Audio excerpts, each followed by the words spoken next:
যত বেশি বেশি করে শীত পড়ছে ততই এটা সেটা খেতে ইচ্ছা করছে। সন্ধ্যা এলেই মনে হয় যে গরম গরম চা কিংবা তার সময় পকোড়া, কাটলেট, চপ, মানে রোজই ইচ্ছা করছে। তো আজকে আমি বানিয়ে নিয়েছি ভেজ কাটলেট। আওয়াজটা যা শুনলেন তো, একদম মচমচ ক্রাঞ্চি। তো এখানে বিট আর গাজর নিয়ে নিয়েছি, আর বিটটাকে গ্রেটারে গ্রেট করে নেব, গাজরটাকেও নেব। তবে বিটটা কিন্তু সরু দিকটা দিয়ে না, বেশ যেদিকের ফুটোগুলো একটু বড় বড় সেই দিকটা দিয়ে করে নিতে হবে। না হলে বেশি সরু করে করলে একদম মানে মানে প্রচুর নরম হয়ে যাবে, ভালো লাগবে না। বেশ হালকা হালকা গালে পড়লে তবেই না ভালো লাগবে। তো এই ভেজ কাটলেট বানানোর জন্য প্রথমে একটা মশলা করে নিতে হবে। শুকনো লঙ্কা, ধনে, মৌরি, আর তার সাথে নিয়ে নিয়েছি গোলমরিচ, সাথে জিরে। একসাথে শুকনো খোলায় একটু নাড়াচাড়া করে নিতে হবে। বেশ হালকা গন্ধ বার হলেই কিন্তু নামিয়ে নিতে হবে। এখানে সর্ষের তেল দিয়ে দিয়েছি, দিয়ে 1 চামচ 5 ফোড়ন। ব্যাস, গ্রেটারে গ্রেট করা বিট, গাজর আর তার সাথে একটু মটরশুঁটি নিয়ে নিয়েছি। শীতকাল না, একটু মটরশুঁটি দিলে কিন্তু কাটলেটটা বেশ জমে যাবে। এবারে সমস্ত সবজিটা আমি দিয়ে দিলাম। এখানে শিলনোড়ায় আমি যে মশলাটা শুকনো খোলায় নাড়াচাড়া করে রেখেছি ওটাকে আমি গুঁড়ো করে নিচ্ছি।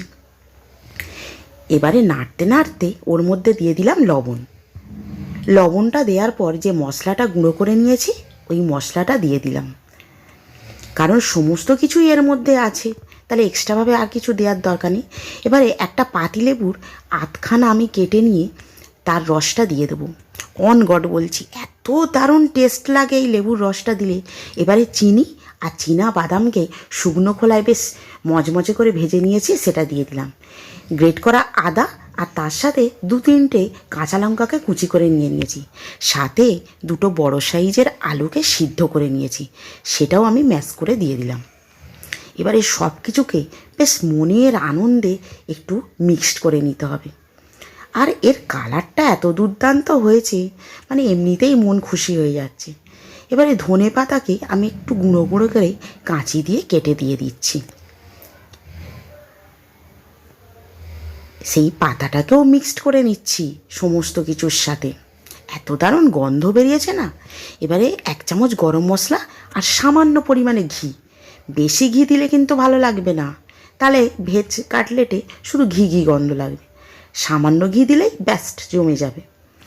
এবারে সব কিছু খুব ভালোভাবে নাড়তে নাড়তে যখন মনে হবে কড়া থেকে উঠে আসছে, তখনই বুঝবেন একদম পারফেক্ট তরকারিটা হয়ে গেছে।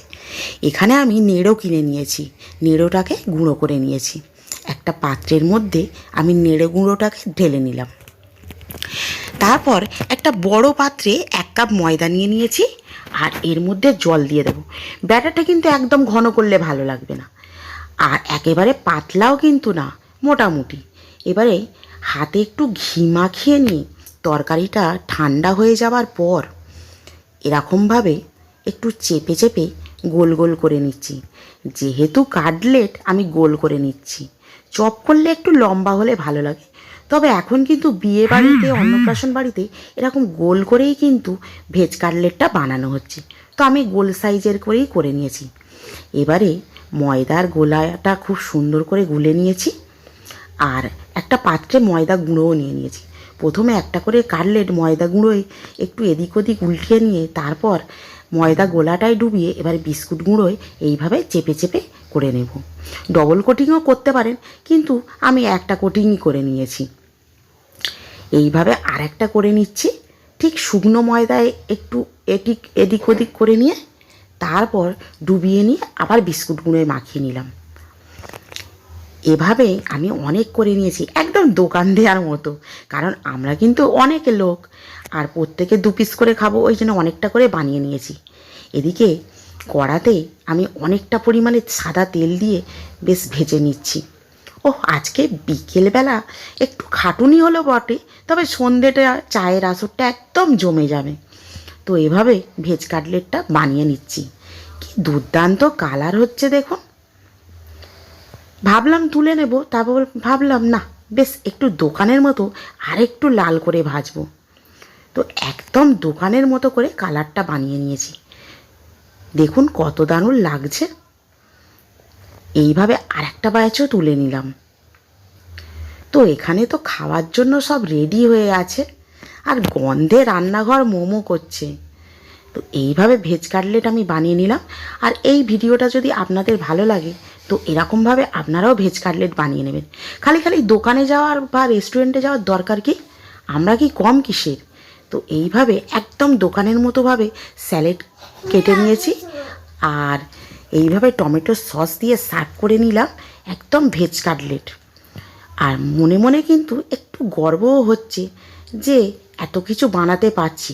আরে দোকানে গিয়ে কী হবে, বাড়িতেই এমন সুন্দর করে বানিয়ে নেবে যে লোক আপনার তারিফ করতেই থাকবে।